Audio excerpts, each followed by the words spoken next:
So yung mga kanatoy, let's game na naman tayo mga kanatoy. So yan, bago tayo mag-start na shoutout nga pala sa mga ka-team ko, Net Reaper, saka sa nakalaban ko. Ito yung mga dating team ko rin to. Shoutout sa inyo. Nagpapa-shoutout nga pala si Idol Tisoy, ang pinakamagaling ng referee dito sa Puerto Princesa. Shoutout sa'yo, Idol. So ayun guys, panoorin yung aming highlights for game today. Sana mag-enjoy kayo. Management ready, referees ready, players ready. Santa Monica, are you ready?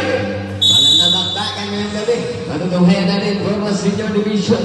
And congratulations sa player this. Ito yung tinatawag na nga, Roger 723. Dapat ang bigay, yes! Ito yung malaking mama.